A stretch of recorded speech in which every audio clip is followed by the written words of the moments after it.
네, 그래요. 우리 그래도 시간이 됐으니까 시작은 해야겠죠? 네. 한 주간 잘 지내셨습니까? 네. 네. 좀 정시에 못 맞춰서 오시는 분들이 좀 있는 것 같긴 한데 매번 또 기다리다 보면은 다 같이 또 이렇게 늦어지니까 네, 늦으시는 분들은 뭐 교리 다시 보기를 이용을 하시는 걸로 이렇게 하도록 하죠. 네, 오늘은 제3과 한국천주교회하고 제4과 천주교 소개를 나가는 날인데 PPT를 만들다 보니까 생각보다 양이 많더라고요. 그래갖고 한 방에 다 나가다가 못 나가면은 다음 주에 좀 이렇게 이어서 하려고 합니다. 일단 우리 지난 시간에 성호경 배우셨죠? 네, 우리 천주교 신자들은 또 모든 일을 시작할 때, 끝낼 때, 기도로 시작하고 기도로 마치니까, 성호경하고 제가 대표로 기도를 할 테니까, 기도 끝에는 보통, 네, 그렇게 해주십시오라는 뜻을 어떻게 얘기한다고요? 네, 아멘이라고 대답합니다. 그러니까, 우리가 누군가 대표로 기도를 할 때, 거기에다가, 저도 숟가락 얹을게요. 하고 이렇게 아멘 하고 대답하시면은 그 한 기도에 대해서 같이 동의를 하시고 그것이 나의 기도가 되는 것이에요. 자, 그럼 함께 시작 기도하겠습니다. 성호경 좀 따라서요 해보도록 할게요. 성부와 성자와 성령의 이름으로 아멘. 네, 좋으신 아버지 하느님, 오늘 저희들 이 자리에 한 자리에 모였습니다. 오늘 시작하는 예비 신자들과 함께 한국 천주교회와 우리 천주교에 대해서 알아보려고 합니다. 당신께서 저희와 함께 해주시어 저희 마음을 열어주시고 저희가 오늘 배우는 것들 잘 새기고 집으로 돌아갈 수 있도록 오늘 저희와 함께 해주소서. 우리 주 그리스도를 통하여 비나이다. 아멘. 성부와 성자와 성령의 이름으로 아멘. 네. 그래요. 우리 교재의 제3과 한국천주교회를 오늘 공부를 하게 될 텐데요. 우리 천주교회의 전 세계 천주교회의 역사 안에서 우리 한국천주교회는 참 대단히 특별한 그런 역사를 가지고 있습니다. 보통 여러분들은 누가 꼬셔서 왔습니까? 누군가가 보통 성당 다녀봐, 하느님 믿어봐 하고 사람이 가가지고 얘기를 하죠. 네, 우리나라 천주교회는 진짜 신기하게도 사람이 먼저 들어오지 않고 책이 들어와서 저희 선조들이 이게 참 진리구나 라는 것을 깨닫고서 이렇게 받아들인 역사가 있습니다. 자, 옛날 교리서, 그 당시에 초기 우리 한국교회 초창기 때 교리서 안에 하느님에 대해서 실려 있는 내용을 한번 읽어보도록 하겠습니다. 교재에도 나와 있고 화면으로 보셔도 되겠습니다.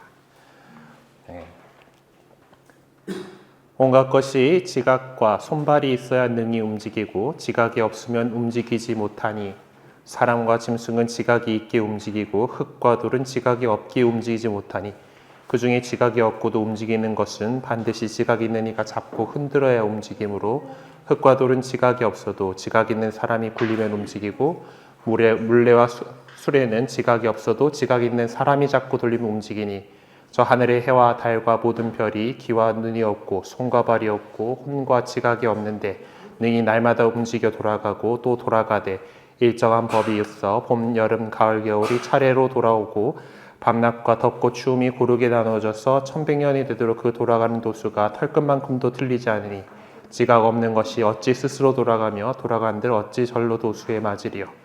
분명히 지극히 신명하고 지극히 능한 이가 잡고 돌려야 돌아갈 것이니 이 돌아가게 하시는 이는 곧 천주이시니 그러므로 물레가 수레가 돌아감을 보면 저 하늘도 천주가 계셔서 돌리는 줄을 알 것이라 라고 우리 하느님, 옛날에 우리 신자들은 천주님이라고 불렀습니다. 주님에 대해서는 정약종 아우구스티노 복자의 주교요지라고 하는 그러니까 천주교에 대한 주교에 대한 그 중요한 알 것들에 대해서 적은 우리 교리서 호교서에 적혀 있는 내용이에요. 하느님을 우리가 하느님이라는 어떤 개념을 우리 동양 사회에서는 갖고 있지 않았었잖아요. 그거에 대해서 어떻게 접근을 하느냐. 결국 자연에서부터 해가지고 우리 하느님을 자연의 이치 속에서 하느님을 찾으려고 이렇게 했던 그 노력을 볼 수가 있습니다. 예, 이분은 뭐 이제 그 초상화 이렇고요. 잘생겼죠? 예, 아마 저 잘생기게 그렸을 거예요. 정약종 하는 거 보니까 이제 그 우리 국사 시간에 배웠던 주요 인물들 가운데 다산 정약용 선생이 있죠. 예, 형제입니다.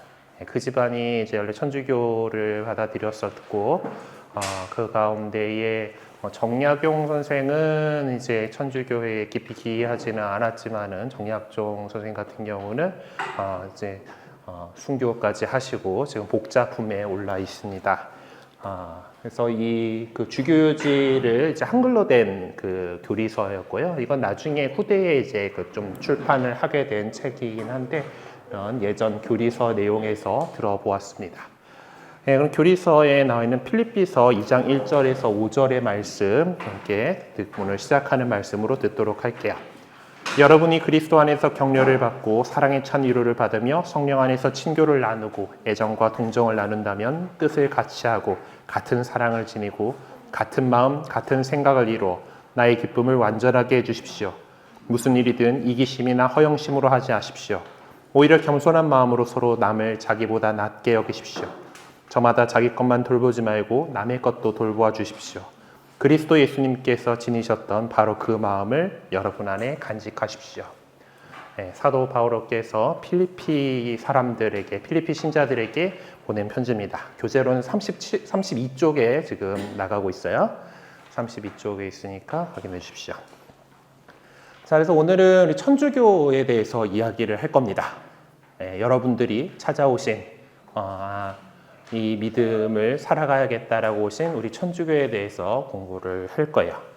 천주교는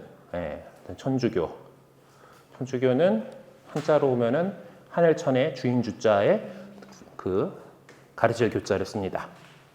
그러니까 우리가 하느님에 대해서 설명을 할 때 그 아무래도 이제 그 저희가 뭐 저쪽 중동 지역에서 시작을 해가지고 유럽 쪽으로 퍼진 다음에 그 다음에 중국을 통해서 이제 우리나라로 들어오게 되거든요. 한자 문화권으로 이제 들어오면서 우리 하느님에 대해서 설명을 할 때 무슨 걸 가지고 얘기를 해야 되나? 유교 사상 안에서 하늘에 계신 상제와 어떤 그런 개념들을 가지고서 이야기를 한 겁니다. 그래서 그때 왔던 중국에 선교 왔던 선교사들이 하느님을 가리켜서 천주님이라고 표현했어요. 지금도 중국에 있는 가톨릭 교회에서는 텐추, 천주라고 이렇게 하느님을 부릅니다. 천주님이라고 부르고 우리나라 천주교회도 계속 한 60년대까지는 천주님을 더 많이 썼었어요. 네, 천주님이라는 말을 표현을 더 하는데 어쨌든 하느님을 믿는 종교다라는 뜻이죠. 네, 그래서 특히 하느님인데 그 가운데 예수님께서 그리스도이심을 그리고 예수님께서 직접 세우신 교회이고 그리고 예수님과 함께 생활하던 제자들인 그 사도들로부터 이어오는 전통을 가지고 법통을 가지고 오늘날까지 간직하고 있는 교회입니다. 나중에 우리가 그 뒷부분에서 자세하게 교회가 무엇인가에 대해서 오늘도 교회에 대해서 얘기를 하긴 하지만 교회가 무엇인가에 대해서 정확하게 얘기를 할 때 사도로부터 이어오는 교회라는 표현을 하게 될 거예요. 우리는 예수님께서 세우셨고 예수님의 직제자인 사도들 이렇게 같이 3년을 다니면서 예수님께 배웠던 그 사람들로부터 이제 우리에게 계속해서 전해져 오고 있는 그런 믿음을 살고 있습니다. 네, 저희 추석 체크도 좀 먼저 하고 오셔요. 네. 네. 이 장면은 이제 워낙 그 예수님 이야기가 영상화가 많이 됐어요. 히스토리 채널에서 했던 더 바이블이라고 하는 그 TV 드라마인데 그 중에 예수님 부분만 해가지고 예전에 선 오브 갓이라고 영화관에서 개봉한 적도 있었던 거기 홈페이지 가서 그냥 뜯어왔습니다. 그림이 잘 나왔더라고요. 자, 그래서 그 예수님께서 3년 동안 제자들을 이렇게 가시고 돌아가시고 부활하시고 이제 승천하시면서 제자들에게 저 땅끝까지 복음을 전하라라는 사명을 이렇게 주셨어요. 그리고 그 사도들은 세상 정말 그 땅끝까지 복음을 전하게 되는데요.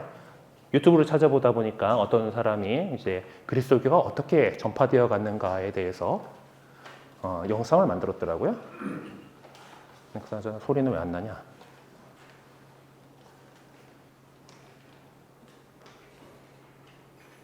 여기 소리를. 네, 여기서 하얀 게 그리스도교가 전파되는, 확장되는 모습입니다.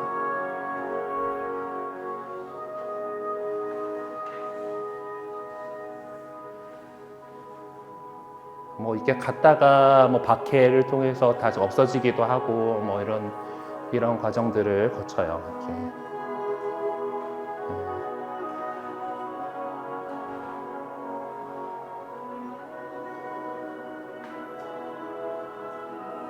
이슬람도 생겼네요, 지금. 네, 몽골이 이렇게 서쪽으로 이렇게 확장을 했던 시절이고,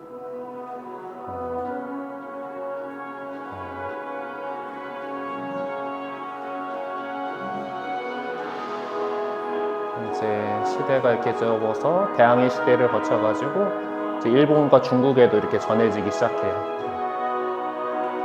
그리고 이제 1800년대에 우리나라에도 이제 전해지게 됩니다.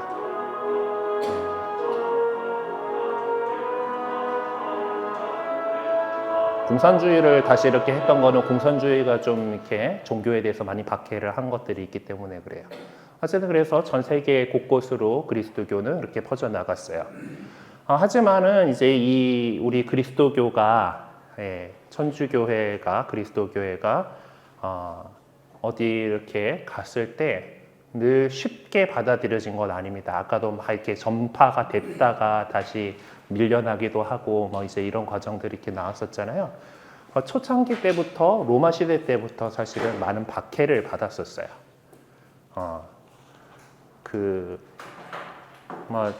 우리는 지금 한 분이신 하느님을 믿는다라는 종교잖아요. 그런데 로마 시대, 그리스 로마 신화를 우리가 알겠지만 거기엔 여러 신들을 섬기는 다신교적인 그런 문화였고, 그리고 로마가 공화정에서 황제정으로 제정으로 넘어가면서부터 황제를 신격화시키려는 움직임들이 나타납니다.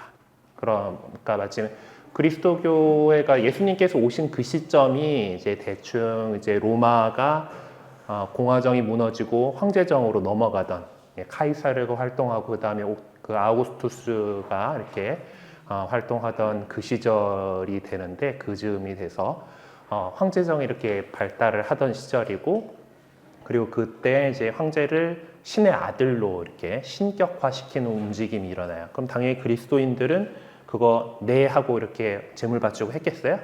안 하죠. 어디 인간 따위 하느님이 신이냐고 이렇게 했고, 그래서 이런 무신론자들, 로마 입장에서 신을 믿지 않는 그런 사람들이라는 뜻이에요. 그러면서 박해를 했습니다. 뭐 태워 죽이고, 콜로세움에서 굶주린 사자한테 던져주고 뭐 이런 식으로 많은 박해가 있었어요.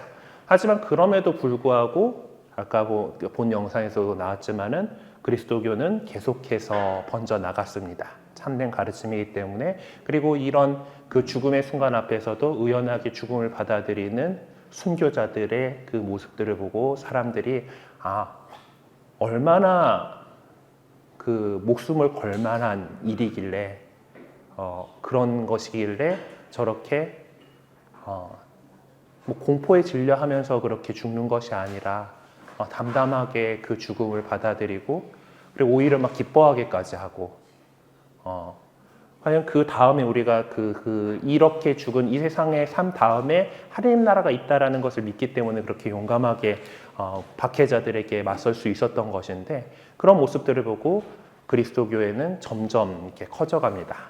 결국 로마는 그리스도교를 인정하게 되는 상황이 돼요. 300년대에 가면은 콘스탄티누스 대제라고 불리는 그 황제가 나와요. 이 사람 같은 경우는 이제 큰 전투를 앞두고서 밀비오 다리의 전투를 그린 그 그림인데, 이 전투를 앞두고서 이 표식으로 승리하리라라는 환시를 꿈에 보게 됩니다. 십자가 모양이었어요. 그래서 그 군기 위에다가 십자 표식을 하고 병사들의 방패에다 십자 표시를 하고 이제 그랬으니까 뭐 그 그리스도 교회를 이제 박해왔던 교회에서 이제 그 박해를 종식시켜준 황제이기 때문에 또 후대에 얼마나 칭송을 하겠어요. 심지어 성인이 것이거든. 성인 품에도 올렸는데, 근데 그러다 보니까 천사들이 도와줬다라면서 그림을 막 이렇게 그려놨어요. 막 이거 황금빛에 멋지게 아주 잘생긴 미남으로 그려놨는데, 어쨌든 이런 사건을 거치고 나서 그리스도교는 공인이 되었습니다. 로마에서 이제 믿어도 좋다. 그리고 또 얼마 지나지 않아서 결국 그 전체 제국의 어떤 그 정신적 유대감, 통일감을 원했던 황제들이 이제 그리스도교만 믿어라 하고 국교로 선포를 하게 돼요. 그러면서 제국의 교회가 되고 뭐 물론 부작용들도 생기고 뭐 이랬습니다. 어쨌든 그런 과정을 거쳐가지고 로마 제국의 어떤 중심적 사상이 돼요. 후대에서는. 그리고 로마가 무너지고 난 다음에 유럽의 어떤 그 정신적인 유산을 간직한 것이 바로 우리 가톨릭 교회의 역할이었습니다. 네, 서쪽이 먼저 무너지거든요. 서쪽 로마가 먼저 이제 무너지고 동쪽은 좀 그래도 좀 버텼어요. 비잔티움 제국이라 해가지고 동쪽에서는 그런데 서쪽에서는 그 유럽의 어떤 문화, 로마의 그 문화를 이어주고 버텨주었던 것이 교회의 역할이었어요. 그래서 이제 지금도 보면은 너무 밝은 것들이 있어가지고 전 세계에서 그리스도교인들의 신자 아마 이게 그리스도교인인지 가톨릭의 신자 가톨릭 신자 분포를 갖다가 지도에다 표시를 한 거예요. 진할수록 거의 다 믿는 거고요. 연할수록 이제 조금 옅은 거죠. 아무래도 미국 같은 경우는 개신교가 좀 강한 나라다 보니까 전체 인구수에 비하면 근데 미국에서도 많이 이렇게 증가를 하고 있어요. 히스패닉들이 이제 그 멕시코계에서 이민 온 사람들이 또 다 천주교 신자들이다 보니까 여기 뭐 허옇고 우리나라만 조금 이제 10% 정도 되니까 이 정도 색깔이 나왔네요. 일본 같은 경우도 뭐 한 2%밖에 안 돼서 이렇고 아시아에서 좀 유일하게 필리핀이 이제 천주교 신자가 많은 나라입니다. 필리핀은 한 400년 전에 이제 그 스페인에서 온 이제 사람들, 이제 스페인이 여기를 이제 식민지화 했잖아요. 그때 천주교도 이렇게 전파돼가지고 여기는 그냥 그렇게 그냥 받아들였어요. 예, 받아들이고 지금 거의 다 많은 수가 천주교 신자인 나라입니다. 하여튼 우리 가톨릭 교회가 이렇게 우리 좀 뭐 총본부인 로마가 있는 이태리 같은 경우도 되게 진하죠, 보면은. 그리고 여기 라틴 아메리카에서 특별히 좀 유럽 쪽 여기 에스파냐나 프랑스에도 많은 비율이 있고요. 네. 전 세계에 이 정도로 퍼져 있고, 그래서 여기 그 우리 책에 나와 있는 경우 전체 한 12억 2,800여만 명이 우리 천주교회를 믿고 있습니다. 그래서 우리 아마 전 세계 인구의 한 17.5% 정도가 이렇게 같은 믿음, 같은 교회 안에서 하나의 믿음을 살아가고 있어요. 이런 천주교가 어떻게 한국에 들어오게 되었는가? 예, 우리나라에는 어떻게 들어오게 되었는가라는 거예요. 우리나라에는 이제 1700년대 그쯤에 이제 신앙 서적이 들어오게 됩니다. 그 시절은 조선시대죠. 1700년대면은 조선시대고 임진왜란이 끝난 다음에 어떤 나라가 많이 어지럽던 시기였습니다. 조선은 기본적으로 유학의 한 일파인 신유학이라고 불리는 성리학을 어떤 통치 이념으로 삼고 있었던 나라예요. 그래갖고 그 학자들이 성리학의 어떤 주제인 그 이게 이와 기가 하나냐 둘이냐 이런 걸 가지고 맨날 그런 거 가지고 갑론을박을 벌였던 거예요. 이건 태극 무슨 해가지고 그 이기이론에 그래서 예전에 한국 사상사 할 때 배워가지고 그림 갖다 넣어놓긴 했는데 어떤 내용이었는지는 정확히 기억이 안 나는데 일정 때 뭐 기가 어떻게 나오고 뭐 이가 어떻게 해서 나오고 뭐 이제 이런 거 기가 하나인지 뭐 이런 그런 것들 가지고 되게 뜬구름 잡는 것 같은 그런 소리들 가지고 학자들이 엄청나게 논쟁을 벌이고 그런 것들을 팠어요. 네. 그러니까 어떻게 해야 돼요? 실질적으로 사람들의 생활에 도움이 되는 것들이 잘 발달하지 못했어요. 조선시대의 어떤 계급은 사농공상 이래가지고 직업의 어떤 귀천들도 있었고 이런 선비 계급들이 제일 위에 있고 그리고 농사 짓는 사람, 우리 밥은 먹어야 될 거니까 농사 짓는 사람이 그 다음이고 그 밑에 이제 장인들 그리고 뭐 상인들 이러다 보니까 기술의 발전이 빨리 이루어지지 못했던 그런 상황입니다. 물론 이제 그 뭐 세종대왕이라던가 문종대왕 같이 이렇게 과학기술 발전에 아주 그 신경을 쓰고 또 그래가지고 많은 발전을 이루어냈던 시기도 있었습니다만은 대체적으로 그 산업공상이라고 하는 그런 그 어떤 신문 기천 이런 것들 때문에 실질적인 활동이 발달하지 못했어요. 근데 임진왜란을 겪어보니까 일본 애들이 우리보다 기술이 좋은 것들이 있단 말이야. 그래서 우리가 계속 이렇게 이런 것만 해가지고는 안 되겠구나라는 반성이 있고 그리고 나서 이제 어떤 실학의 움직임이 그 다음에 나타나게 됩니다. 다산정약용 선생의 어떤 거중기 그 그림을 그냥 넣어놨는데 어떤 실학의 대표인 것 같아서 사진을 집어놨어요. 실학을 추구하던 이 학자들 가운데에서 그러니까 물론 이제 그게 그 백성들의 삶 안에서 여러 가지 자연이나 이런 것들을 더 구체화시키고 이렇게 해 나가는 그런 사람들도 있었던 반면에 중국에서 그 발전된 문물을 수입을 해와야 된다라고 주장을 하던 사람들이 있었어요. 그러니까 우리나라는 조선은 그때까지 세국 정책이었잖아요. 중국에 적당히 조공 바치고 인사하고서 우리 이렇게 알아서 잘 살 거야 들어오지 마 이렇게 자 이거 드릴 테니까 형님 해드릴 테니까 이렇게 하면서 그 조공 무역 정도로 이렇게 그 외부 세계와 이렇게 단절되어 있는 그런 곳이었잖아요. 그랬는데 이제 중국은 그래도 이제 비단길 이런 것들 통해서 서양과 또 이슬람 쪽 그렇게 교류가 있었습니다. 그리고 그 당시에 16세기, 15세기, 16세기 정도 되면은 중국에도 이제 천주당이라 그래가지고 이제 선교사들이 가가지고 성당 짓고 이제 사람들을 천주교 신자들을 만들고 이제 선교를 하고 이러던 시절이에요. 그래서 어떤 중국에 그래도 발전된 문명의 이기들을 그리고 기술들, 책들을 갖다가 받아와서 공부를 해야겠다라고 했던 사람들이 북학파라고 불리는 실학자들이 있었습니다. 그 실학자들이 중국에서 이제 책들을 수입을 해가지고 나름 공부를 했어요. 근데 수입해온 책들 가운데에서 천주교 교리서가 들어있었던 거예요. 마테오 리치라고 하는 예수의 선교사인데 그러니까 거의 중국풍으로 읽고 있죠.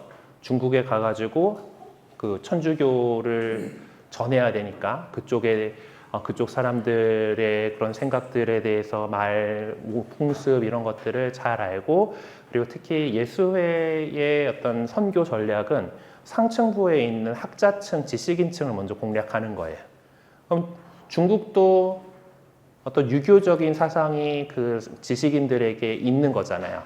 그래서 이 마테오 리치 신부님이 선택했던 전략은 유교에서 설명하지 못하는 것들, 그것을 바로 우리 천주교가 설명을 해줄 수 있다라는 보유론적, 유교를 보완한다 그래가지고 보유론적인 관점에서 이제 교리서를 적었고 그래서 한자로 된 교리서가 있었던 거예요. 천주실이라고 하는 교리책인데 이 책과 또 이런 여러 가지 칠극이라고 하는 어떤 수양서 이런 것들이 그 북학파 실학자들이 수입해 온 책들 가운데 섞여 있었던 거예요. 이 사람들이 그래서 그 선진 문물들을 연구를 하기 위해서 책을 이렇게 공부를 하다가 이 교리책 내용도 보게 됐는데 정말 참된 진리가 이 안에 있다라는 사실을 깨닫게 됩니다. 책이 갔을 뿐이에요. 사람이 이렇게 배우고 이렇게 하는 게 아니라 책이 이렇게 수입돼 가지고 그 안에서 진리를 발견하고 보니까 천주교회의 신자가 되려면 세례란 걸 받아야 된대. 여러분들이 지금 준비를 하고 있는 거예요. 세례 성사를 받아야 된다. 세례란 걸 받아야 된대. 그러면은 세례를 줄 수 있는 사람이 어디 있나? 해갖고 그 북경에 이제 그 중국한테 이제 조공하러 가고 이제 그 동지 때 되면은 인사 가고 뭐 이런 게 있어요. 동지사 해가지고 사신들 그 그룹에 이제 한 명을 보내요. 이승훈이라고 하는 사람을 보내가지고 그곳에서 이제 북경에 가가지고 북경 천주당에 가가지고 세례를 받아갖고 옵니다. 1784년이에요. 세례를 받아온 이승훈은 이제 다시 이제 와서 같이 이렇게 천주교를 공부하던 사람들과 함께 지금의 명동대성당이 있는 곳, 거기에 중인 김범우라고 하는 사람이 좀 역관이었고 이제 좀 집이 컸어요. 그래서 그 자리에 모여가지고 처음에 그 신자 공동체의 어떤 그런 모임이 이루어지게 됩니다. 이제 명례방 공동체라고 우리 불리는. 그래서 지금 명동성당에 가면 그림이 거기 걸려 있어요. 명동성당이 우리나라의 중심 성당이 된 데는 첫 신자 공동체가 활동했던 곳이다라는 그런 의미가 있습니다. 그래서 그곳에서 이제 이 천주교의 그 가르침을 하고 세례를 받은 사람이 왔잖아요. 그리고 세례를 받은 사람이 생겼고 세례 성사는 나중에 여러분 배우시겠지만은 그 성부와 성자와 성령의 이름으로 물을 3번 붓거나 물을 3번 담그면 돼요. 그러니까 일반 신자들도 세례는 급할 경우에는 세례를 줄 수가 있어요. 심지어 신자가 아니라도 급할 경우에 세례를 줄 수가 있어요. 여러분들이 이제 지금 세례를 받아야 되겠다는 의향이 있으신 거잖아요. 근데 어디 되게 그 깡촌에 갔는데 사고가 났어. 죽을 상황이야. 근데 옆에 누군가가 있어가지고 나 천주교에서 세례를 받으려고 하는데 요렇게 해가지고 성부와 성자 성령의 이름으로 세례를 줍니다 하고 물 3번 부어줘라고 이렇게 해가지고 그렇게 했다라면은 세례 받은 거예요. 네. 아마 우리 교회에서는 모르겠지만은 세례 받은 거 하느님께서는 아시겠죠.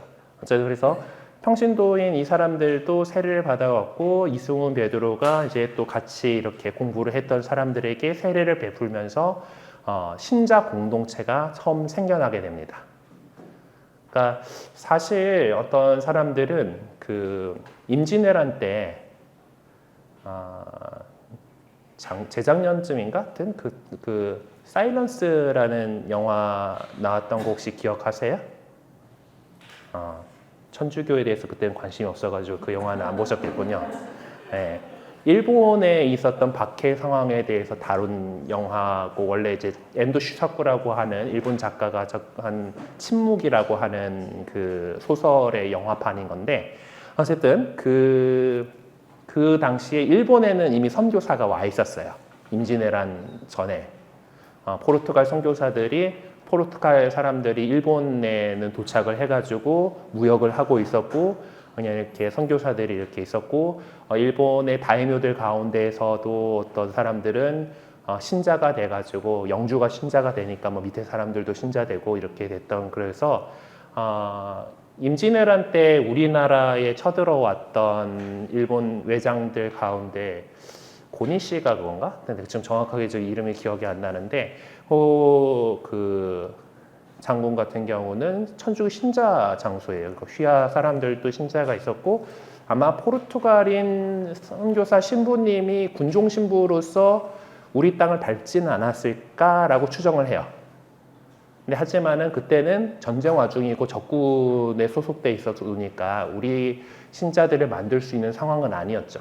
물론 일본의 포로로 잡혀갔던 사람들 가운데서 조선인이고 천주교 신자가 돼서 그쪽에 박해받아서 일본 쪽에서 이렇게 박해받아서 돌아가신 분들도 분명히 있을 거예요.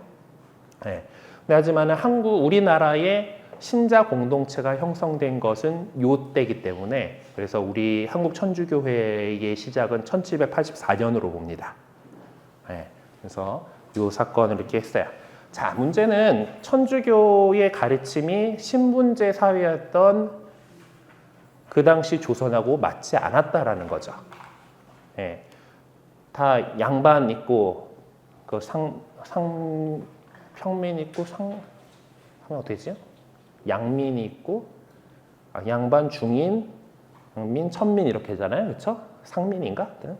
또는 이게 상론이라고 하는 욕은 이제 그 양반이 아닌 것이 뭐 이런 거잖아요. 그런 그 신분제 사회였던 그 천주교 그 조선 사회에서 우리 천주교회는 우리 모두 하느님의 자녀의 형제 자매다라고 얘기를 하잖아요. 그리고 우리가 서로 사랑해야 되고, 그래서 그 당시에 이제 신분이 낮은 사람인데 신자가 되었던 사람들 가운데 정말 지금 복자품에 올라 계신 황일광이라는 백정분이 있어요. 황일광 시몬이라는 사람인데, 이분 같은 경우는 저는 천국이 둘 있습니다. 이미 지금 이 세상에서 우리 양반님네들이 다른 양반님네들은 다 이제 백정이면은 사람 취급을 안 했잖아요. 예, 진짜 천민 가운데 진짜 천민이었는데, 그런데 그런 나를 사람으로 대해줬고, 그랬기 때문에 이미 난 여기서 천국이다라는 거예요. 그리고 이제 내가 그 순교하고 나서 하나님 나라 천국 갈 거니까, 난 천국이 둘이 있습니다라는 그런 얘기를 했어요. 어제 그런 그 신분제 사회를 뛰어넘는 그런 천주교의 새로운 가르침이 이렇게 있었기 때문에 위정자들 입장에서는 이 세력이 커지면은 사회의 근간을 흔드는 그런 존재들인 거잖아요, 그렇죠? 조선시대 상황에서. 그래서 박해가 시작이 됩니다. 예, 아까 로마 시대에 우리 천주교 그리스도교적인 가치를 지키기 위해서 박해를 했던 사람들을 보고서 신자들이 오히려 늘어났다라고 얘기했었죠. 예. 박해를 해가지고 뿌리를 제대로 뽑아낸 데는 좀 일본이 좀 독특하고요. 일본은 워낙 혹독하게 박해를 해가지고 완전히 박멸했어요.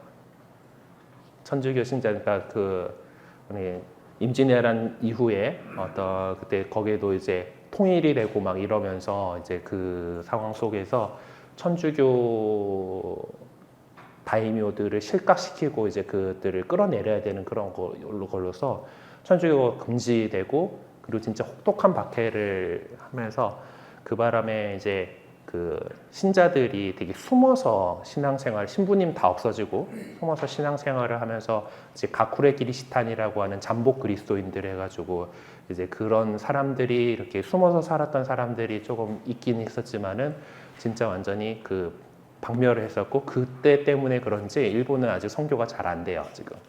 어쨌든 근데 우리나라에서는 그 박해에도 불구하고 신자들이 숨어서 이렇게 살고 그러긴 했지만은 꾸준하게 신앙생활을 이어나갔고, 그리고 한국인 신부님을 이제 김대건 안드레아 신부님하고 이제 최영업 토마스 신부님, 그리고 최방재 신학생 때 이제 외국에서 돌아가시긴 했지만은 한국인 사제를 양성하기 위해서 그 당시에 중국으로 몰래 출국을 시켜가지고 사제 수업을 받게끔 하고, 그리고 돌아와서 활동을 하고, 그리고 또 프랑스인 신부님들이 원래 이렇게 활동들을 하고 하면서 박해 상황 속에서도 우리 한국 교회는 꾸준히 성장을 해 나갔습니다. 그러니까 박해가 그냥 꾸준하게 그렇게 있었던 거 아니고, 어떤 사건이 있을 때 막 이렇게 막 해가지고 사람들 막 다 잡아놓고 막 이렇게 해가지고 우리나라에는 한 큰 박해가 한 4차례 정도가 있었어요. 그렇게 해서 사람들을 이렇게 잡아가고 이제 고문을 하고, 그리고 막 이렇게 죽였어요. 요거는 이제 지금 저쪽에 양화진 가면은 절두산 순교성지라는 데가 있잖아요. 네, 한강 건너편에 거기가 그 병인 박해가 큰 박해가 있었는데, 거의 최종적으로 그 큰 박해 중에 가장 마지막 박해인데, 그때 병인 양요가 있었어요. 이제 그 전에 있었던 프랑스 선교사들을 이제 선교사들이 순교한 거 그거 가지고 이제 프랑스 함대가 이제 그 침공을 했었잖아요. 그래서 그 양화진까지 한번 이제 털렸던 적이 있었는데, 그때 이제 흥선대원군이 저 서양 오랑캐들의 이 발이 닿은 저 자리를 갖다가 저 서학쟁이들의 피로 씻어야 된다라면서 여기서 엄청나게 처형을 했어요. 그래서 원래는 잠두봉, 누의 머리처럼 생긴 요렇게 생긴 그렇게 봉우리였는데 거기서 하도 사람 목을 많이 쳤다 그래가지고 절두산이라는 이름으로 지금 전해지고 있는 그런 상황이야. 하여튼 어쨌든 엄청나게 많은 사람들이 신앙을 증거하기 위해서 죽었습니다. 자신의 목숨을 내어놓으면서 하느님을 믿었어요. 믿고 그 믿음을 증거를 했고, 그리고 그것이 지금 한국 천주교회가 이렇게 우리 아시아에서 그래도 필리핀은 워낙 그냥 그 수능을 해가지고 천주교를 다 받아들인 상태니까 뭐 그렇다고 쳐도 아시아에서 그래도 천주교회가 그래도 활발하게 활동하고 있는 곳이 우리나라거든요. 예, 그래서 정말 그 1984년에 우리 한국 천주교회 창립 200주년 기념으로 해가지고 이 순교자들 가운데에서 103분을 갖다 시복을 그때 당시 요한 바오로 2세 교황님께서 우리나라에 오셔가지고 시성식을 했었어요. 성인 품에 올리는 건 원래는 로마 교황청에서 해야 되는 일인데 처음으로 그 나라에 가가지고 시성식을 거행했던 케이스예요. 네, 이런 일이 있었고 그때 103위 순교 성인들이 올랐었고요. 그 다음에도 이제 순교하신 분들이 워낙 많으니까 그분들 가운데서 자료 조사를 해서 몇 년 전에 광화문에 프란치스 교황님 오셨던 거 기억하시죠? 광화문에서 시복식을 거행했습니다. 지금 성인 이렇게 하느님을 위해서 그 교회를 위해서 돌아가시거나 어떤 특별히 훌륭하게 신앙생활을 하셨던 분들을 갖다가 성인이 되게 하는데요. 성인으로 호칭을 하는데 그 과정이 좀 까다로워요. 뭐 기적도 일어나야 되고 이런 심사들이 필요한데 그 과정들 가운데 하나가 이제 공경할 만한 사람이다라고 이렇게 공경을 하고 그리고 나서 교회가 이 사람들에 대한 것들이 이런 것들 인정이 되면은 복자라고 하죠. 복된 사람이다. 그래서 복자라고 올리고 그리고 나서 그 다음 단계로 성인 품에 올려요. 그래서 이제 성인이 되면은 전 세계 교회가 함께 공경을 하고 복자들은 그 지역 교회가 공경을 합니다. 우리나라 교회는 이 복자들이 이때 시복된 그 순교 복자들을 이제 공경을 하고 있죠. 하여튼 이렇게 해서 한국 천주교회는 순교자들의 피 위에서 이렇게 굳건하게 뿌리를 내리고 지금 오늘에 이르고 있습니다. 네. 그래서 그 순교자들 박해 상황 속에서도 서로 돕고 또 이렇게 함께 그 고통을 인내하고 이렇게 살아갔던 우리 교회의 그 모습들이 지금도 여전히 저것의 선교 활동과 또 여러 가지 사회 정의를 위한 그리고 인권의 증진과 복지를 위한 여러 가지 일들에 우리 한국교회가 열심히 하고 있어요. 자, 보실 영상은 우리 한국 천주교 주교회에서 제작한 천주교 소개 영상인데 한번 같이 보도록 하겠습니다.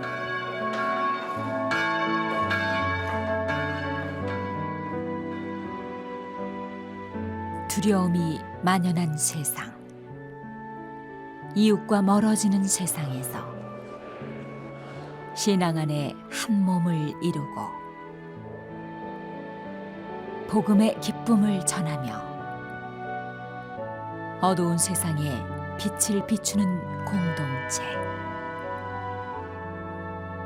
한국 천주교회.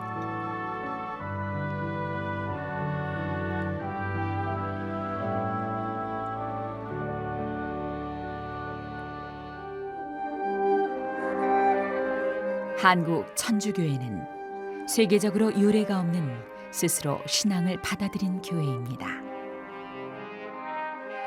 18세기 후반 중국을 거쳐 서양에서 들어온 새로운 학문 연구를 통하여 예수 그리스도 안에서 참 행복과 영원한 생명의 길을 만난 선조들은 박해 속에서도 사랑과 섬김의 공동체를 가꾸어 나갔으며 그리스도의 모범을 따라 기꺼이 십자가의 길을 걸었습니다. 그 굳건한 신앙의 후손들은 삶으로 복음을 증거한 선조들의 발자취를 따라 하느님의 부르심에 응답하며 살아갑니다.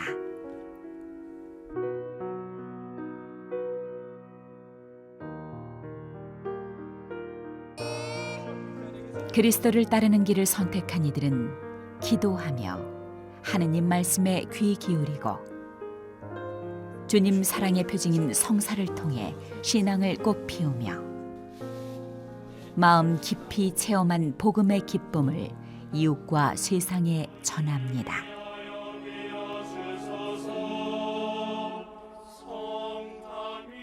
사람이 되어 우리 가운데 오신 그리스도처럼 소외되고 힘겨운 이들 곁에 함께 하는 것. 그것이 교회의 사명입니다. 자신을 지킬 힘조차 없는 연약한 생명과 인간의 탐욕으로 파괴되는 창조 질서를 지키고 세상 속 불의에 아파하며 눈물 흘리는 이웃들과 함께 합니다.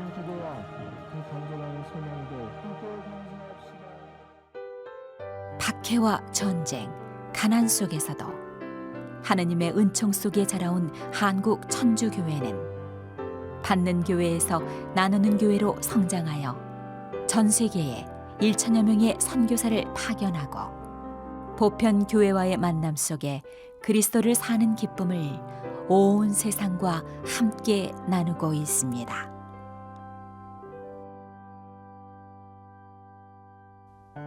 부르심에 응답한 첫 순간 만난 진리를 향해 이웃과 함께 살아가며 느낀 진정한 기쁨.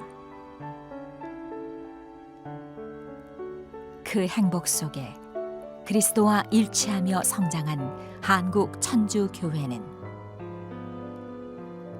이 땅 위에 하느님 나라를 이뤄가는 공동체로 세상의 빛과 소금이 되어 그리스도의 사랑과 평화를 온 세상에 전합니다.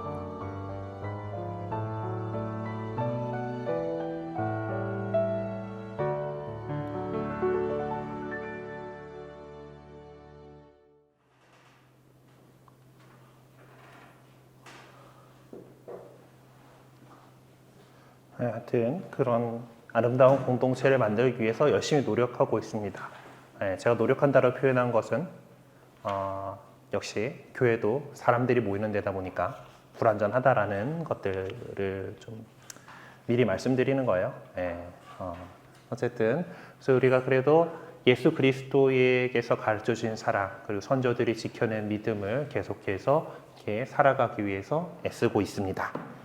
그래서 오늘은 또 사과까지 좀 진도를 뽑아야 되는 날이기 때문에 천주교회에 대한 소개를 좀 더 할 겁니다. 그래서 어떤 교회라고 하는 이런 것에 대해서 얘기를 해보죠. 그 교회라고 하면은 무엇이 먼저 떠오르십니까? 저 옆에 광림교회인가? 그리스도교는 안타깝게 좀 상당히 여러 교파들로 지금 좀 분열이 되어 있습니다. 예수님께서는 사실 한 교회를 만드셨고 저희는 그 하나인 교회, 거룩한 교회, 보편된 교회, 사도로부터 이어오는 교회를 이어나가고 있다라고 자신을 하고 있습니다만은 그 안에서 우리 안에서 갈라져 나간 형제들이 분명히 있어요. 근데 한국 상황에서 아까도 얘기했지만은 우리 가톨릭 교회는 천주교라고 하는 명칭을 먼저 사용을 했습니다. 우리는 1700년대 후반에 우리 땅에 가톨릭이 먼저 들어왔고 개신교회는 그 조선이 이제 개항을 하면서 1800년대 끝물에 이렇게 후반에 이제 우리나라에 들어오게 돼요. 자, 그렇게 들어오면서 우리는 그냥 천주교라는 이름을 많이 썼고 개신교회에서는 기독교라는 이름을 많이 썼습니다. 근데 사실 기독교라는 개념도 이따 설명을 하겠지만은 그리스도의 한자 음차거든요. 그리스도를 믿는 종교라는 뜻인데 자기네들을 가리키는 말로 흔히 사용을 하고 있어요. 그래서 우리는 나 교회 나가라고 할 때 일반적인 사람들은 저기 광림교회 같은 저런 교회, 개신교회를 나가는 것으로 많이들 생각을 해요. 하지만 교회라고 하는 이 단어는 가르칠 교자의 모일 회자잖아요. 같은 종교, 같은 가르침을 믿는 사람들의 모임이에요. 그러니까 교회라고 하는 것은 어떤 건물의 개념, 장소의 개념이 아니라 신자들의 공동체, 인격적인 그 사람들의 모임이라는 개념입니다. 네, 모임. 그리고 이걸 가리키는 그 라틴 말이나 그 말도 에클레시아라고 하는 말도 예전부터 하느님 백성을 가리키는 백성들의 모임을 가리키는 단어가 교회라고 하는 단어로 지금 사용이 되고 있어요. 그래서 즉 같은 가르침을 믿는 사람들의 모임이라는 것이고, 근데 그 모임을 하기 위해서는 이런 공간이 필요해요. 밖의 시대가 아니다라면은 교회 공동체는 신자 공동체가 함께 모일 수 있는 공간을 만들어요. 그게 성당입니다. 성당은 거룩할 성자에다가 집당자죠. 거룩한 집이다라는 뜻이에요. 그래서 우리가 함께 하느님께 찬미를 드리고 함께 이런 모임을 갖고 공부를 하고 이렇게 할 수 있는 공간으로서 건물을 지으게 되는 거예요. 네. 성당은 건물 개념인가? 성당이라고 하는 것은 그러니까 하도 워낙 이제 개신교에서 교회를 하다 보니까 우리도 천주교회고 우리 교회 압구정동 교회인데 천주교 압구정동 교회인데 어떤 건물 개념으로 같이 모이다 보니까 그냥 우리 압구정동 성당이라고 표현을 지금 좀 하고 있기는 해요. 많이들 헷갈려 하시고 굳이 그걸 야 우리가 교회야라고 이렇게 다 이렇게 말씀드리기가 어렵기 때문에 신자들끼리는 교회다라고 하면은 우리 가톨릭 교회를 얘기한다라는 것을 알지만은 그래서 성당이라고 하는 것은 건물이고 그럼 성당에 대비되는 개신교회가 갖고 있는 건물은 뭐겠어요? 예배당이라고 보통 표현을 합니다. 보통 저쪽에서는 예배당이라는 표현을 잘 안 써요. 어쨌든 이제 성당은 그래서 이 교우들이 함께 모이는 공동체의 집이고 또 이 안에 거처하시는 하느님의 집입니다. 성당 하느님의 집이고 거룩한 곳이 거룩한 장소, 하느님께서 계시는 거룩한 장소이기 때문에 우리가 지금 요 밑에 지금 교리실이나 이런 장소들하고 저기 한층 올라가 가지고 미사가 거행되는 성전에 들어갈 때는 뭔가 다르죠. 예, 공간이 이제 다른 공간이에요. 거룩한 공간으로 들어가는 거기 때문에 저기 2층 올라가지고 성전 입구에 들어가시면은 제일 먼저 해야 되는 것이 성수를 짓고 그 나를 이제 그 나의 이제 성수 여기 성수가 있어요. 축복된 물이 있거든요. 찍어가지고 성호를 그으면서 그 위에 보면 성수기도가 이렇게 나와 있어요. 그래서 우리가 악에서 보호하시고 깨끗한 마음으로 주님께 나아가게 해달라고 기도를 합니다. 특별히 성수는 우리가 받게 될 세례 받은 사람들한테 내가 이전에 받았던 세례를 기억하게 해주는 그런 물이거든요. 그래서 세례의 은총을 새롭게 하시고 그리고 모든 악에서 보호하시고 깨끗한 마음으로 주님께 나아가게 하소서라는 기도를 바치면서 성당에 들어갑니다. 내가 계속해서 속세에서 우리 살다가 이제 성당에 오는 거잖아요. 그래서 그 문을 들어가면서 나를 좀 정화하고 들어가는 개념으로 성수가 놓여 있습니다. 그리고 성당에 우리가 들어가게 되면은 이제 제일 가운데에 보이는 것은 십자고상이 딱 하고 보이긴 하지만은 성당에서 가장 중요한 것은 이 가운데에 있는 제대예요. 네. 이 제대가 가장 성당에서 중심이 되는 곳입니다. 미사 안에서 이 제대는 바로 예수 그리스도 그분을 상징하는 곳이에요. 네. 성체 성사가 이루어지고 이 제대를 중심으로 사제와 신자 공동체가 함께 모여서 하느님께 제사를 드립니다. 그래서 예수 그리스도를 상징하는 중요한 공간이기 때문에 보통 이제 이 성당에 들어가셔가지고 여기를 지나가실 때 여기서 이렇게 지나가거나 여기서 이렇게 지나가실 때 제대가 누구라 그랬어요? 예수 그리스도이시기 때문에 제대를 향해서 절을 하고서 지나갑니다. 그래서 이 안에서 그 성당 안에서 예절이 여기서 이렇게 지나가시거나 이렇게 지나가실 때는 가운데 꼭 인사를 하고 지나가시면 되겠습니다. 그리고 성당 안에 정말 더 우리 성당을 거룩하게 해주는 것이 예수님께서 이제 성체 나중에 성체 성사에 대해서 배우시면 아시겠지만은 그 예수님의 몸이 된 그 성체를 모셔두는 감실이 있어요. 그래서 예수님께서 현존하신다라는 의미로 여기에 보면 빨간 불이 들어가 있거든요. 예, 불을 켜놓는 것이 거룩한 예수님께서 여기 계십니다라는 표시예요. 그래서 성당에 이제 미사 때 이렇게 오셔가지고 이렇게 그 기도하시게 되지만은 우리가 때에 맞춰가지고 주일이 되면 미사에 참례를 해야 되고 더 좋다라면 평일에 있는 미사에도 참례를 하고 이러긴 하지만은 평소에 그냥 성당에 오셨을 때도 다른 것이 이루어지지 않는 이곳에서도 예수님께서 여기 현존하시고 있는 곳이기 때문에 그 앞에서 우리는 예수님께 우리 마음을 열어드리고 기도를 드릴 수가 있는 거예요. 나중에 기도에 대해서 자세하게 배우겠지만 기도는 하느님하고 나하고의 대화라고 얘기해요. 네, 아직은 이해가 잘 안 되시겠지만은 우리가 하느님께 그냥 일방적으로 드리는 것이 아니라 하느님과 나와의 대화라고 얘기를 해요. 조용한 가운데 다 앉아있을 때 우리 마음을 또 움직여 주셔서 당신의 뜻을 우리에게 가르쳐 주시죠. 그래서 이런 감실들이 있고 이 성당 공간 안에서 우리는 하느님을 믿는 사람으로서 우리가 하느님께 예배를 드립니다. 하느님께 마땅히 드려야 할 예배를 올리게 되는 것이 그걸 갖다가 전례라고 얘기를 해요. 전례는 법전자에다 예절 예자를 쓰는데요. 원래 우리나라에서 이런 뜻입니다. 왕실의 나라에서 경사나 상사가 났을 때 행하는 의식, 왕실의 의식들이면은 법규에 딱딱 정해져 있는 대로 정확하게 하겠죠. 예, 그렇게 하는 예식을 갖다가 전례라고 해요. 그리고 그렇기 때문에 두 번째 뜻이 일정한 의식이고 세 번째 대신에 경국 대전과 가례를 가리키는 말로도 전례라고 이렇게 썼다고 그래요. 그리고 지금 국어사전에 가톨릭에서 교회가 단체로 하느님과 그리스도 또는 성인 복자들에게 하는 공식적인 경배 행위라고 표준국어 대사전에 그렇게 나와 있어요. 하지만 여기 네 번째 뜻에는 조금 약간은 이 사람들이 이해를 잘 못한 부분들이 있어요.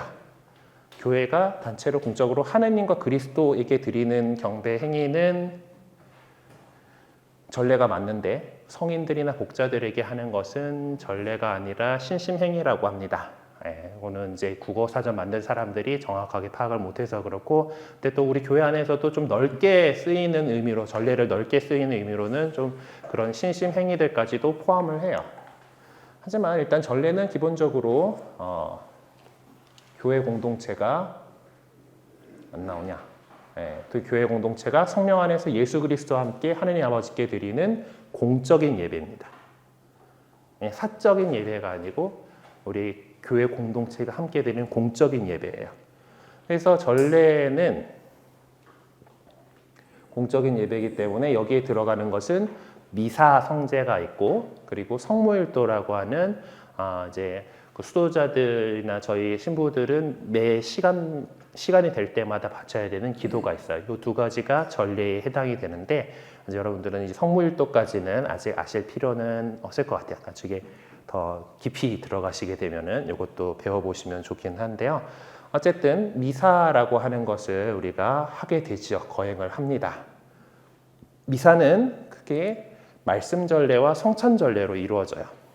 하느님 말씀이 선포된 말씀의 식탁이 있고 예수님 몸과 피를 받아 모시는 성찬의 식탁이 있는데, 여러분들께서 그 세례 성사를 받으시고 나면은 이 미사에 온전히 참여하실 수가 있습니다. 성체 성사의 성찬 전례에 참여하실 수 있는 자격은 세례를 받으신 분들한테 돼요. 그걸 하기 위해서 이제부터 준비들을 해 나가실 거예요. 그래서 이제 우리 어린이들도 보면은 이제 성찬의 신비에 대해서 여러분들한테처럼 어른이 됐으니까 이것들을 말씀드렸을 때 이해할 수 있는 그런 준비가 충분히 지적 능력이 되시니까 이제 가르쳐 드리고 하는데, 어린이들 유아 세례를 한 다음에는 아까 영상에서 아기한테 세례 주는 거 보셨죠? 그래서 신자 가정에서 아이가 태어나면 빨리 아직 어릴 때 바로 세례를 줘요. 부모님이 신자기 때문에 이 친구를 신앙인으로 제대로 키울 거라는 걸 약속을 하고서 세례를 먼저 줍니다. 왜냐하면은 세례를 받아야 우리는 하느님 나라에 갈 수 있다라고 믿고 있기 때문에. 옛날 같은 경우는 어려서 많이들 죽었잖아요. 그래서 그러기 전에 빨리빨리 세례를 줘가지고 준비를 시켰던 거고, 지금은 뭐 많이 영아 사망률이 줄었다고 해도 그래도 가능한 사람 일이라는 거 모르기 때문에 아이들에게 어린이에게 세례를 먼저 줍니다. 그리고 나중에 10살쯤 되면은 여러분들이 교리 공부를 하는 것처럼 천형 성체 교리라고 해가지고 아까 영상에도 중간에 보면 애들이 되게 예쁘게 입고 막 이렇게 입장하던 거 보셨죠? 제가 스쳐 지나갔는데, 그래서 3학년이 되면은 그 준비를 해가지고 이제 성체 성사에 참여를 하시게 돼요. 여러분들은 이제 어른이 돼서 이제 오셨기 때문에 그 초등학교 3학년 이상의 충분한 지적 능력을 갖고 계시잖아요. 그래서 교리 공부를 하시고 세례를 받고 그리고 세례 받을 때 바로 성체 성사를 참여하실 수가 있습니다. 영성체를 하실 수가 있는 거예요. 이 자세한 내용들은 나중에 배울게요. 그래서 말씀전례와 성천전례라는 두 가지 큰 축으로 이루어져 있고요. 이 말씀전례와 성천전례를 하기 전에 시작예식과 마침예식으로 이렇게 미사가 이루어져 있습니다. 미사의 구조를 보면은 시작예식을 해서 신부님이 입당을 하죠. 그리고 나서 성호를 긋고 주님께서 여러분과 함께 또한 사제의 영과 함께하고 서로 신자들하고 인사를 나눕니다. 그리고 나서 참여예절 보면은 제 탓이요 하면서 그 신사들이 갑자기 가슴을 쿵쿵 치는 것들 보셨죠? 어머 쟤들 왜 저래 하면서 아마 보셨을 것 같은데 그때 내 잘못을 뉘우치고 이제 하느님 그 거룩한 이 제사에 참여하기 위해서 참여하는 예절이에요. 그리고 나서 주일 같은 경우는 대영광송이라고 불리는 하느님께 드리는 찬미를 드리는 기도가 있고 그 다음에 본기도가 이어집니다.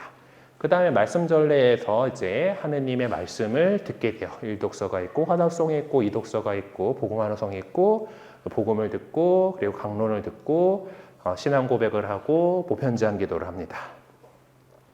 이런 과정 중에서 보면은 아까 그 시작예식은 서서 시작을 하잖아요. 보면 우리 시작한 모두 일어서십시오 하고 입당성가 몇 번입니다 하고 입당성가 부르셨잖아요.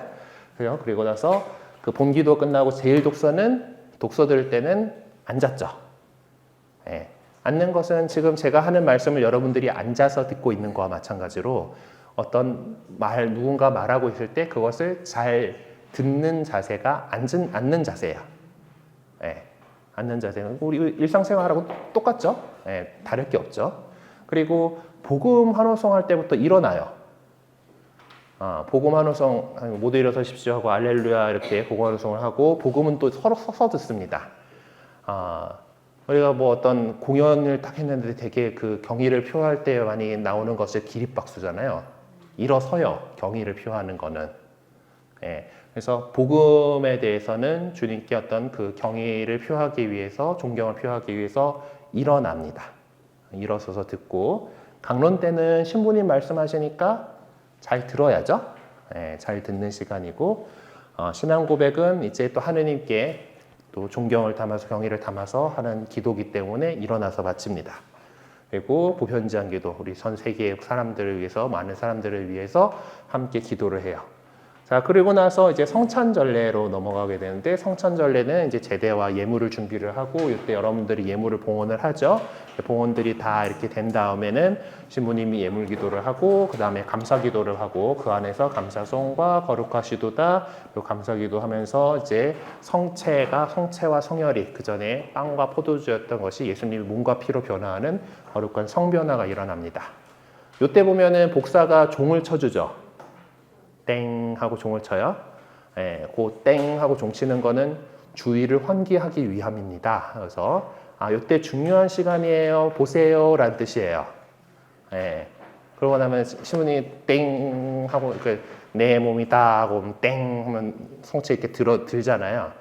그럼 왜 들겠어요? 보라는 거예요. 보세요 하고. 그리고 나서 그 다음에 신부님이 또 그 내려놓고 나서 깊이 절하잖아요. 그러면은 예수님께 깊은 절로 다 같이 절합시다 하고 땡 하고 한번 쳐주는 거예요. 그리고 요때 보면은 복사들은 무릎을 꿇죠. 우리 원래는 신자들도 다 무릎을 꿇어야 되는 시간인데 그래서 무릎 안 좋으신 분들도 많이 있고 그리고 본당이 좀 좁다 보니까 시설 자체는 돼 있긴 하는데 이게 해가지고 무릎 꿇을 수 있도록 이게 있기는 있는데 우리 성당은 지금 그 신자들은 무릎 꿇는 걸 하지 않아요. 그러니까 그 거룩하신 감사 기도가 이루어지고 있는 데는 정말 최상의 하나님께 대한 공경을 드리기 위해서 그때 어떤 탐복하는 자세인 무릎을 꿇는 자세를 해요. 그래서 복사들이 대표로 무릎을 꿇고 있는 거예요. 네. 그리고 영성체 예식은 이제 성체를 받아보실 준비를 하기 위해서 우리 신자들의 주님께서 가르치신 그리스도인들의 기도인 주님의 기도를 하게 되고, 그리고 또 우리 서로 평화를 나누는 평화 예식을 하고, 그리고 나서 이 빵을 쪼개는, 원래 예수님께서 빵을 쪼개서 나눠줬는데 사람이 너무 많다 보니까 작은 빵들로 이렇게 하고 있는데, 그래서 옛날에 원래 쪼갰어라는 것 때문에 신부님은 큰 거 들고 있어 이렇게 쪼개요. 근데 그 쪼개 하느님의 어린 양이란 기도를 하게 되고 이제 영성체를 하게 됩니다. 그리고 영성체하고 난 다음에 거기에 감사드리는 영성체 후 기도가 이어지고, 공지상을 하고 난 다음에 마침 예식에서 이제 앞으로 이제 세상에 나아가서 열심히 살아갈 수 있도록 강복을 줘요. 하느님께 복을 청해가 주는 거예요. 그러니까 이렇게 할 때 이제 고개를 숙이고 있는 것은 그 겸손한 자세로 신부님이 이렇게 하느님께서 복을 빌어주어서 복을 내려주는 것을 잘 받으려는 자세예요. 네, 강복을 하고, 그리고 미사가 끝났으니 가서 복음을 전합시다 하고 세상으로 가세요 하고 보내죠. 파견을 합니다. 미사라고 하는 말 자체가 보내다라는 뜻이에요. 이게 원래 지금 미사가 끝났으니 가서 복음을 전합시다라고 신부님이 인사하는 이 말에 원래 라틴 말은 이때 미사 에스트인데요. 네, 미사는 그래서 그 라틴 말 미사에서 나온 겁니다. 왜 무슨가 하면은 공적인 집회가 있었으면은 집회를 주최한 사람이 자 이제 끝났어요 가세요라고 하던 말이에요. 이때 미사에스트 하면 이제 해산 가세요 뭐 이런 거였는데, 이제 거기서 대우를 하셔서 하나님 감사합니다 하고서 이렇게 가고, 그냥 그거 자체가 이 전체를 가리키는 말이 됐어요. 예, 미사라고 하는 것은 이제 가서 뭐 하라는 거고, 예전 영화 중에 미션이라고 하는 영화를 보신 적 있어요? 엔니오 모니코네의 그 아름다운 음악이 있는, 누군가가 그 가사를 붙여가지고 넬라 판타지아라고 잘 불리는 그 곡이 미션의 가브리엘이 오보에라고 하는 곡에다가 이제 그거 주는데, 거기 보면은 선교사들의 이야기잖아요. 그 남아메리카 오지에 복음을 전하기 위해서 파견된 선교사 미션이에요. MISS라고 하는 이게 이 파견 보낸다라는 뜻이에요. 선교하러 보내는 거. 그리고 자동차의 주요 부분 가운데 변속기 트랜스미션이잖아요. 힘을 보내주는 거, 변환해서 보내주는 거예요. 미션. 네. 그리고 북한에서 예전에 갖고 싸제껴가지고 문제가 됐던 그 미사일은 폭탄을 갖다가 멀리다가 보내는 거예요. 그 라틴어 미스에서 그 미사의 그 어원에서 다 나오는 그런 단어들인데, 어쨌든 우리가 이제 세상에 이제 가서 복음을 살아가라고 이렇게 미사 시간에 파견을 합니다. 자, 제가 뭐 이렇게 하다 보니까 그 책은 책에 있는 내용들 거진 다 이렇게 좀 소개를 하고는 있어요. 네, 그리고 나서 보니까 미사에 대해서 이런 얘기를 하고 교구와 본당이라는 개념에 대해서 설명을 하라고 되어 있더라고요. 네, 교구와 본당으로 우리는 이루어져 있는데, 지금 우리가 있는 압구정동 본당입니다. 가톨릭 교회는 전 세계의 단일 조직을 이루고 있어요. 교황님을 중심으로 해서 전 세계 가톨릭 교회가 하나의 교회를 이루고 있는데, 전 세계 교회를 교황님이 다 직접 어떻게 사람들을 돌볼 수가 없잖아요. 네? 그렇기 때문에 예수님께서 그랬기 때문에 사도들을 세상에 파견하셔가지고 각 지역에 있는 교회 공동체를 이루도록 했습니다. 그것이 지금의 교구예요. 지역교회라고 표현되는데, 우리는 지금 이 교구에서 우리는 서울대교구에 속해 있죠. 네, 서울대교구에 속해 있습니다. 서울대교구라는 서울 전체가 한 교구인데, 큰 대자가 붙은 거는 또 주변의 다른 교구들, 우리 서울대교구 옆에는 위에 의정부교구가 있고, 남쪽에 수원교구가 있고, 인천교구가 있고, 저쪽에 충청교구, 원주교구 이렇게가 주변에 있어요. 이런 주변 교구들 가운데에서 좀 중심에서 이제 관구라고 하는 개념인데, 교구보다 좀 상위 개념이 있어요. 관구장이 있는 교구는 대교구예요. 우리나라에서 대교구가 들어가는 건 서울대교구, 대구대교구, 광주대교구 이렇게 세 개의 대교구가 있습니다. 그래서 우리 서울대교구를 관할하시는 분은 이제 미사 때 보면은 우리 주교 안드레아라고 얘기가 나와요. 미사 중간에 보면은 뭐 이제 하면서 우리 주교 안드레아와 우리 교황 프란체스코와 우리 주교 안드레아와라는 표현이 나오는데 우리는 지금 염수정 안드레아 추기경님이 서울대교구를 맡고 있습니다. 근데 서울대교구는 되게 큰 교구이기 때문에 주교님 혼자서 이 모든 일들을 다 할 수가 없기 때문에 보좌 주교님들이 4분이 더 있어요. 그 옷 색깔이 좀 다르죠. 추기경님은 완전 빨간 거를 입고요. 주교님들은 이런 좀 자색이 이제 복장 수단이에요. 저희 신부들은 그냥 완전히 새까만 거고, 교황님은 하얀 거. 성직자들 옷 입고 다니는 거 그 보면은 계급을 이렇게 볼 수가 있어요. 다만 신부님들은 우리나라 같이 여름에 덥고 습한 동네에는 특별히 여름철 한정으로 해가지고 흰색을 허용해줘요. 그래서 주일미사 때 보면은 신부님이 흰색 왜 길게 이렇게 그 치마 자락 남자가 왜 치마를 입고 다녀라고 생각하시는 그게 예전부터 우리 그 로마 시대의 복식이고 우리 가톨릭 교회의 복식이 그대로 되어 있는 거예요. 수단이라고 부르는 성직자들의 공식 복장인데 저는 지금 보면은 조금 편하게 입고 있는 거잖아요. 대신에 여기 요 컬러는 그대로 하기 위해서 이렇게 조금 티셔츠인데 이런 걸 찔러 넣어가지고 할 수 있는 그런 옷을 입고 있는 건데 이런 수단을 조금 더 간편화해가지고 평소에 평상복으로 입고 다니기 위해서 이렇게 입는 겁니다. 수단 아무래도 긴팔이다 보니까 더워서요. 네, 공식적으로는 저희 정장은 이제 수단을 입는 거가 정장인데 그래요. 하여튼 이렇게 우리 서울대교구는 이렇게 5분의 주교님께서 지금 이렇게 우리 신자들을 위해서 늘 돌보고 계시고요.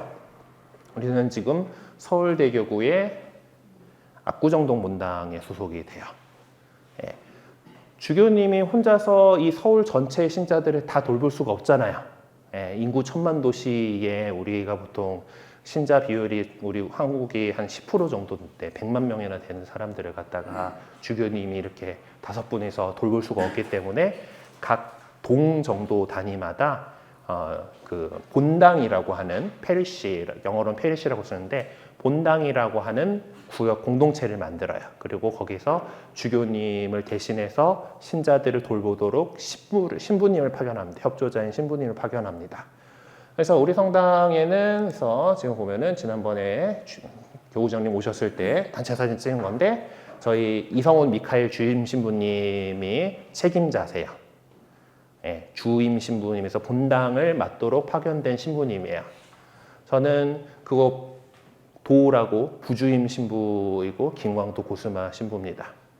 예, 그리고 우리 그 신자들 가운데에서 나중에 또 교회에 대해서 배우게 되면서 좀 자세하게 하겠지만은 하나님 나라를 이 세상에서 더 미리 잘 살겠다라는 생활을 좀 더 한 걸음 더 나아가겠다라는 생활하시는 걸 수도자라고 얘기해요. 수도 생활하시는 분들인데 우리 본당의 여러 가지 일들을 돕기 위해서 수도에서 파견돼서 이제 우리 원장 수녀님, 좀 나이 많은 수녀님 한 분 계세요. 수녀님, 원장 수녀님, 이사엘 수녀님이고 우리 좀 전교 수녀님으로 활동하고 계신 까리스 수녀님이 같이 우리 신자들을 돕고 있습니다. 이 뒤에 있는 사람들 뭐 하는 사람들이냐? 신자 평신도 공동체들 가운데에서도 평신도 사목 어떤 활동들 열심히 하시는 분들이 사목협의회라 그래가지고 주임 신부님의 어떤 활동들을 보좌해주는 그 자문기구가 있어요. 자문기구이면서도 집행기구가 있는데 거기에 활동하시는 분들이 그때 같이 찍은 거예요. 그러니까 우리 평신도들 가운데에서 보다 좀 더 우리 공동체를 위해서 봉사하시는 분들이에요. 그래서 이제 이렇게 해서 우리 본당 공동체가 이루어지고 있고요. 그리고 또 우리가 그 박해 시대가 아니면 공동체는 우리가 모이기 위해서 건물을 짓는다 그랬잖아요. 성당을 이렇게 짓고 이것들을 관리해 나가고 이렇게 하기 위해서 직원들을 뽑아가지고 있습니다. 그래서 낮에 오시면은 저기 사무실에 우리 사무장님, 사무원 자매님이 있고, 그리고 뭐 청소해 주시는 자매님, 뭐 관리 맡은 관리장님들, 이렇게 본당 스태프들이, 직원들이 또 있어요. 그래서 여러분들이 이 성당에서 우리 공동체 생활을 하는데 여러 가지 도움을 드릴 수 있는 사람들이 여럿 있습니다. 예. 특히 여러분들은 이제 천주교 신자가 되기 위해서 교리를 시작을 하셨잖아요. 그래서 여러분들을 가르쳐서 부르는 말이 예비 신자예요. 신자가 되려고 이렇게 예비하고 준비를 하고 계신 분들이다. 그런데 예비 신자들 역시 우리 신앙 공동체 안에 이제 함께 하시기 때문에 세례 받기 전까지는 너네는 아니야가 아니라 이미 세례 준비를 하시고 있는 거고, 그래서 여러분들도 어떤 저희 신부 수녀들로부터 받는 영적인 도움이라든가, 또 뭐 어려운 일 있을 때 상담이 필요하다던가 그럴 때 저희가 전문 상담사는 아니기 때문에 뭐 마음의 병을 고쳐드리거나 이렇게까지는 할 수는 없지만은 그래도 뭐 이야기를 들어드리고 조금 도움을 연결해드리고 할 수는 있어요. 그런 저희 신부 수녀들한테 이렇게 도움을 청할 것들이 있다면은 그런 것들을 하실 수가 있고요. 다른 신자들과 마찬가지로 뭐 기도해 달라고 부탁하셔도 되고, 뭐 이야기를 좀 들어달라고 하셔도 되고, 이렇게 그래서 청하셔도 되고, 그리고 또 여러분들이 만약에 이 예비 신자 과정 안에서 불의의 사고로 세상을 떠나시게 된다면 다른 신자들과 마찬가지로 장례 절차를 또 다 도와드립니다.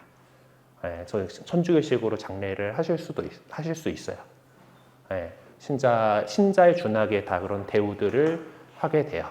그러니까 다만 아직 모든 것들을 다 이렇게 공부를 안 하고 이제 준비를 하는 과정이기 때문에 성사에 아직 참여하실 수가 없는 거예요.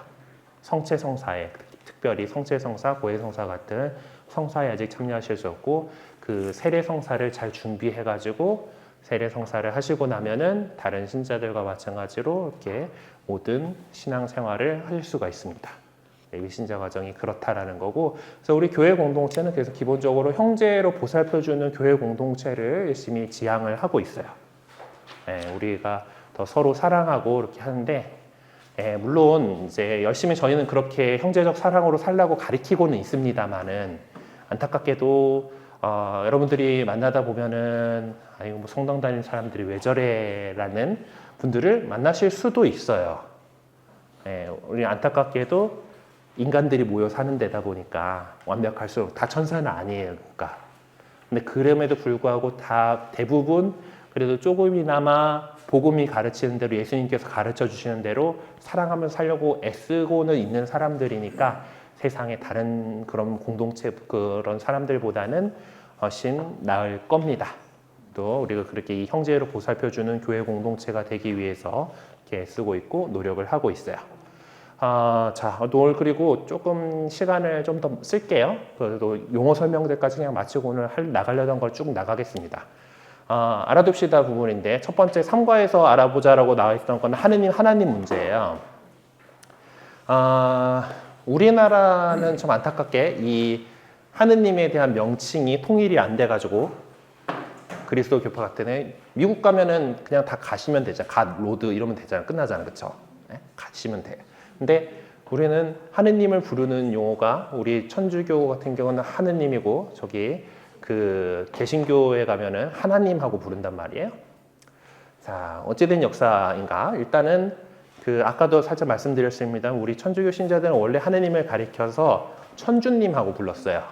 옛날에 그렇게 이 마테오 리치라고 하는 이 선교사분이 한자 문화권에 그리스도교를 전해주면서 이 하느님에 대해 설명할 때 하늘 개념으로 해가지고 천주라는 그런 개념을 사용을 했기 때문에 천주님하고 보통 한 60년대까지는 우리도 불렀습니다. 70년대에 성경 공동번역 작업을 이렇게 하면서 이 천주님이라는 거 개념 자체가 하늘이잖아요. 좀 우리말로, 이 한자어 말고 우리말로 하느님을 불러야겠다라는 그런 생각들이 또 예전부터 좀 있긴 있었어요. 그래서 하늘인데, 이제는 이것들이 분화가 시작되던 그것이 이제 개화기 때니까, 옛날 한글 우리말로는 하늘을 쓸 때 아레아를 써서 이렇게 썼어요. 이게 아레아가 으하고 아하고 대충 중간 발음이잖아요. 지금 우리는 어떻게 발음하는지 대가 모르는 그런데 이 아레아니까 하날이라 합시다. 하날에다가 그 님자를 붙여서 이제 천주님을 부르는 용어로 사용을 했는데, 우리나라에서 개신교회가 활발했던 지역이 평안도 지역이었습니다. 개화기 때 개신교가 특별히 했어서 평양은 동양의 예루살렘이다라고 불릴 정도였어요. 그래서 지금 우리나라 개신교가 완전 반공인 이유가 그겁니다. 평안도 분들이 많이 내려왔어요. 그 공산당 하면은 치를 떨고 좀 심하게까지 이렇게 나가는 그런 분들이 개신교회에 많은 이유가, 이 사람들 원래 그 평안도 평양 그쪽에 살다가 그 6.25 때 다 이렇게 남으로 오신 분이 빠져나왔으니까 그나마 살았지. 북한도 철저하게 박해가 돼가지고 신자 안 남아 있습니다. 나중에 어떤 체제 선전 이런 것들을 위해서 장충 성당에는 해가지고 약간의 신앙 생활을 할 수 있게 해주는 척하긴 하지만은 기본적으로 거기는 어쨌든 지금 우리나라 개신교회가 좀 그런 상황이에요. 어쨌든 그래서 근데 이 하날이 이 하늘의 고어가 그 현대어로 이제 바뀌어 나가는 과정에서 평안도 서북방언 쪽은 그 하날 아로 발음이 됐고, 표준어 우리 지금 이쪽 남쪽 다른는 하늘로 발음이 됐어요. 늘로 정착이 된 거지. 으로 정착이 됐어요. 그래서 표준어에서는 하느님이 돼버린 거고, 그러니까 보통 쪽에서 서북방언 쪽에서는 하나님이 되었을 것이다라고 추정을 해요. 예.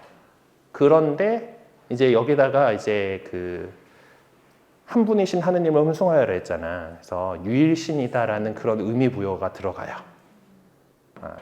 그러면서 지금은 오늘날에는 이제 천주교 정교의 성공회 여호와의 증인은 하느님이라고 부르고요. 성공회를 제외한 다른 개신교 교파들하고 이슬람은 하나님하고 불러요. 이슬람도 사실 이제 종교 그 계열로는 야훼 하느님을, 우리가 믿는 하느님을 믿는 종교예요. 처음 아셨죠? 네. 그래서 알라라고 하는 거는 신 이름이 아니고 신이란 뜻이거든요. 그 알라를 갖다가 우리 한국에서 번역을 하면서 이슬람 사람들은 이 하나님을 받아들여요. 거기는 그 삼위일체 나중에 배우겠지만은 성부, 성자, 성령 이런 거에 대해서 반대하거든요. 한 하느님이기 때문에 그걸 강조한다고 하나님을 이슬람을 받아들여요. 근데 다른 개신교는 아마도 아까 제가 얘기했던 설이 유력하다라고 하는 설 가운데 하나예요. 어쩌다 하나님이 됐을까에 대해서 설명하는 것 중에 하나가 이제 평안도 방언이 좀 그쪽 발음이어가지고 하나님이 됐을 거야 이런 것들이 있는데, 어쨌든 지금 성공회를 제외한 다른 개신교 교파들은 하나님하고 부르고요. 성공회는 우리가 개신교하고 천주교가 같이 번역한 공동 번역이라고 하는 성경 번역이 있어요. 내가 다음번에 성경에 대해서 배우게 될 텐데, 그 번역할 때 하느님으로 정했거든요. 신에 대해서 이름을 갖다. 그러면서 그걸 잘 아직도 공동 번역 성서를 쓰고 있는데 성공회라서 여기는 이제 하느님 잘 하고 있고, 다른 교회에서 공동 번역이 잘 쓰이지 않는 이유가, 야, 왜 하나님을 하느님이라고 썼냐? 이거가 좀 있어요. 어쨌든 이거 갖고 되게 좀 신경 쓰이긴 하는데, 다른 하느님 아니고 그냥 같은 하느님이다라는 거, 같은 하느님을 우리가 지금 우리나라에서 좀 이렇게 분열돼서 부르고 있다라는 거고, 기왕 하는 김에 이 교파들에 대해서도 설명을 하자면은 천주교와 기독교 문제잖아요. 기독교라는 말은 기독이 그리스도를 음차한 단어예요. 그래서 이렇게 쓰는데 기독교라고 쓰는데, 중국어를 읽으면 그리스도하고 비슷하게 나온대요. 저도 중국어를 못해서 잘 모르겠는데 어쨌든 그런 음차한 단어고, 그래서 결국 그리스도교라는 뜻이에요. 결국 그러니까 기독교라는 말은 그리스도교라고 이렇게 쓸 수가 있는 거고, 바로 예수님을 그리스도로 믿는 종교를 다 가리키는 거예요. 예수님 믿는다는 데는 다 그리스도교예요. 그럼 기독교, 우리 천주교도 기독교 가운데 하나죠. 네. 이해되시죠? 네. 기독교는 큰 개념이에요. 더 예수님 믿는 종교는 기독교예요. 다.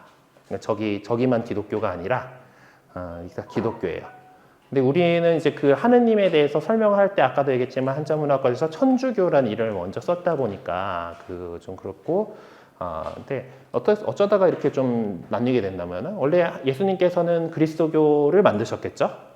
예, 근데 사람이 살다 보니까 이런저런 교리 문제나 뭐 이런 것들을 갖고 쿵짝쿵짝 하다가 보니까 초창기에 먼저 떨어져 나갔던 이런 거기는 빼고 일단 제일 큰 흐름 가운데 하나가 1054년에 있었던 동서대분열이라고 하는 사건이 있어요. 동방교회하고 그 동로마 서로마가 갈라졌잖아요. 우리는 서방 쪽에 로마 카톨릭이라고 부르는 이유가 서방 쪽에 근거지를 잡고 있었기 때문에 하고 저쪽 동방 쪽에 하고 서로 막 파문하면서 막 한번 좀 확 갈라진 일이 있었어요. 뭐 자세한 것까지 얘기하자면은 너무 길기 때문에 그것만 갖고도 1시간 다 떠들 수 있는 문제이기 때문에 그래서 동방교회하고 서방교회가 쩍 하고 완전히 갈라지는 일이 그 1054년에 일어납니다. 그래서 서방교회가 이제 잘 살고 있었는데 16세기경에 종교개혁이라는 문제가 한 번 더 나오죠. 그러면서 지금 천주교와 개신교가 갈라서게 돼요. 개신교는 이렇게 갈라져 나간 다음에도 계속해서 분열을 하고 있기 때문에 장로교도 있고 루터교도 있고 저기 침례교도 있고 저기 광림교회가 아마 뭐지 저기 아까 그 감리교인가 저기가 감리교도 있고 뭐 이렇게 여러 그 교파들로 지금 열심히 분열 중이에요. 그리고 천주교는 그 서방교회의 흐름 가운데에서 늘 그걸 중심을 갖고 있고 동방교회의 흐름 가운데에서 그 정교회라고 부르는데 그래서 동방정교회라는데 정교회는 국가교회의 단위예요. 그래서 우리나라에 있는 정교회는 한국 정교회이고 러시아 정교회고 뭐 이렇게 루마니아 정교회고 이런 식으로 국가 단위로 정교회 교회가 이렇게 됩니다. 동방교회의 흐름 가운데에서 교황님의 수익권을 인정하고 그 가톨릭 교회에 일치해 있는 동방 가톨릭 교회도 있긴 있어요. 요것도 뭐 흐름 이렇게 하자면은 제법 많이 걸리는 그런 내용이니까 이번에는 요 정도로 이렇게 우리 인간들이 부족해가지고 예수님께서는 이들이 하나가 되게 해주십시오라고 기도하시고 그랬는데 어쩌다 보니 이렇게 갈려가지고 지금 하느님도 같이 잃지 못하고 하느님이냐 하나님이냐 이러고 있고 지금 안타까운 그런 현실입니다. 그에 불구하고 우리 천주교회는 이 흐름들 가운데에서 가장 그 사도로부터 이어오는 교회 그리고 예수님께서 세워주신 그 사도들 가운데에서 으뜸 사도로 베드로 사도를 선택하셨고 그 베드로 사도의 그 후계자인 교황님의 지도 안에서 전 세계적으로 하나의 교회, 거룩한 교회, 보편된 교회, 사도로부터 이어오는 교회를 유지하고 있는 그런 저희 나름대로 이제 큰 집이다. 네, 우리 집 나간 다른 형제들이다라고 이렇게 여기고 있는데 정교회 쪽에서는 또 조금 생각이 다르긴 할 거예요. 여기도 이제 사도로부터 이어오는 교회의 그 전통성을 또 유지를 하고 있는 교회고 그리고 뭐 여기 프로테스탄트 처치라고 뭐 저 개신교에다가 적어놓기는 했습니다만은 그 나중에 교회에 대해서 배우겠지만은 우리 입장에서 정교회나 우리 천주교의 입장에서 얘네들은 사도 전례성을 차버렸기 때문에 교회적 공동체지 교회라고 보지는 않아요. 엄밀한 의미에서.